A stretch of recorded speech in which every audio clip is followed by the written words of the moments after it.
Hello there. Thank you for tuning in. Just wanted to explain something that you're watching this, which is my video blog, but I've noticed that many of you, particularly overseas, are just finding the video somewhere and perhaps wondering what it's all about. So my name is Dean Letfus. I live in New Zealand, run a company called Massive Action. You can go to my website, www.massiveaction.co.nz.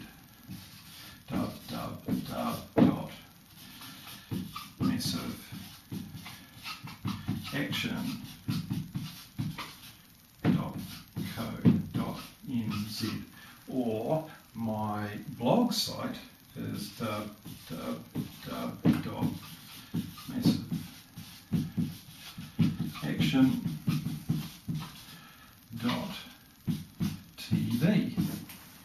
And if you're watching this on YouTube, I can only hook videos up for 10 minutes, so when you watch the actual blog coming up in a second, it may cut off early. If it does, please go to www.massiveaction.tv and you can get the rest of it there. See you soon. Bye.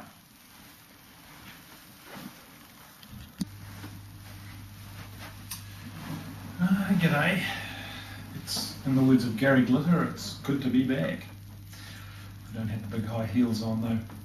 I mentioned to you before this book about Robert Laidlaw, who started Farmers Trading Company, and I read a quote last night from him from 1914 that was too good to not mention to you here. Now it's somewhat Christian from his point of view, but the principles behind it are quite universal, so I just want to share it with you. It says this: never prostitute your faculties or energies to the accomplishment of that which is low, grovelling, or unworthy of your noblest self or unending destiny. Live above deceit. Set your face like a flint against lying, white or black. Keep your hands clean and your heart stainless. Moral honesty is comparable with business success. A Christ-like character is the sole secret of business integrity and business success. Every life has its limitation, every task its temptation. But with ceaseless vigilance and scrupulous fidelity, the very difficulties may be compelled to pay tribute to personal character, increased opportunity, and exalted victory. Language is a bit old-fashioned, but I just think, man, I would have loved to have known this man and aspire to be like him. And as I read about Farmers Trading Company, there's so many things I didn't know, that Robert Laidlaw almost invented hire purchase or time payment, and it was a means to reduce the gap between the upper class and the lower class, to enable them to get goods into their hands that they otherwise couldn't get. And he turned around this company that should have gone under and was just a remarkable man. But what he did was he looked after people, looked after his staff, looked after his customers. And just something that I notice in life and in business and in the wealth creation industry or the property investment industry is that, man, it's easy to get focused on the money. And I don't find that too much of an issue for myself. The more we get, the more we give away. But it's very important to try, for me anyway, to try and model or to be what I would encourage you to be, and that is to focus on the things that are important, as I mentioned in my written blog a couple of days ago, to try and make the main thing, and to keep it the main thing. And so as we come into perhaps a slightly different phase in the market going forward, with interest rates being high, there's going to be increased opportunity for investors. So I hope that might be news for some of you who are all panicking about how we're going to buy property. Well, we need to be out there buying more, because there's going to be more and more distressed people.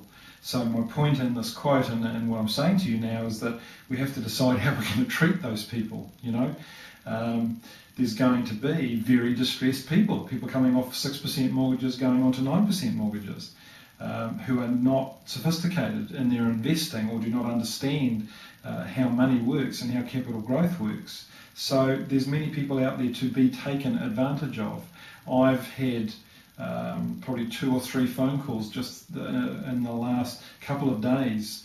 I've had an email and 2 phone calls in the last 2 days to be specific, from people who are in situations where they could easily be taken advantage of. I have the opportunity, if I chose to kind of pinch a deal off them or to manipulate my way into a situation of considerable financial advantage that would not disadvantage them, but in a way it would. It's because they can't complete it or something's gone left field.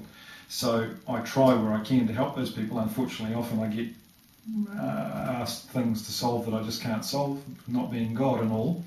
But I just suspect we're going to see more and more of that. So for those of us who are in a strong position, who understand how to take advantage of the cycle, for those of you watching who've got money in the bank for deposits and for those kinds of things, that if you treat people with respect and treat yourself with respect, the moment you become a slave to money or to anything, to any base passion, you do yourself a disservice, and you'll never rest, you'll never sleep well at night, you'll never really enjoy the success that you otherwise should. And it doesn't have to be big things, but we have to just watch that tendency within ourselves as human beings to get focused on the money, and suddenly what's right and what's wrong goes out the window. And as Robert Laidlaw was saying, we have to live above deceit, set your face like a flint against lying, white or black. And man, that's hard, because you know that sometimes if you say this, you can get this result, and if you said that, the result could be a lot better one financially or worse, whatever the case may be. But I can only tell you that in my own personal experience and in my current property dealings, we've settled on 2 properties this week. We've got lots of property under contract, our first commercial deal under contract, a few other things. And in every case, we've just, chosen over and over again to tell the truth, to tell the vendors what's really going on, to be honest about our intentions with the property or what we're doing. And I just find that it's never a problem. It's like, and yet we all expect it to be, but it just isn't. You can, and I know that I harp on about this, so I don't apologise for that, but I only keep saying it because I keep hearing too much of the opposite. I hear too many people teaching stuff or talking about stuff that's kind of, on the one hand, they say it's win-win, and the next breath, it's obvious they've won and somebody else has lost. And these principles don't change. It's not like a strategy where we need new strategies for different parts of the property cycle. That may or may not be true. But you always need to be honest. You always need to decide what's right and what's wrong. And if you do that, you will always succeed in whatever is going on in the property cycle and in your investing, because people will trust you and the deals will come to you. I was talking to somebody recently and just said if I was not such a glutton for punishment, I could just live off of the deals that come my way. I don't have to go looking for them. I do because I enjoy it, and I like to stay as active as I can because it helps me help you. So that's just a thought, to keep what's important, and what is important is honesty and integrity and transparency in our dealings. And just before I go, the other thing that I just want to leave with you, I'll expand on this tomorrow, but I want to get you thinking about this as I recently went through the whole negative gearing thing. I've now put Ben's negative gearing calculator is now available. Go to my website, www.massiveaction, don't forget the E in the middle, 2 words, Massive Action, join them together, .co.nz. Click on Investors Library, click on Free Downloads, and it's called the Negative Gearing Calculator. Now, while interest rates are high and have gone, nuts, it's more important than ever to understand that, and we'll do some examples tomorrow, and I'll just make sure that you keep on top of that you understand. Don't let, oh no, things are a bit expensive, we'll stop investing. I saw a post from somebody on a forum today, it might have even been an economist, saying that, basically saying, oh, don't invest, get out of property, wait till the good yields come back. What a load of nonsense. What if they never come back?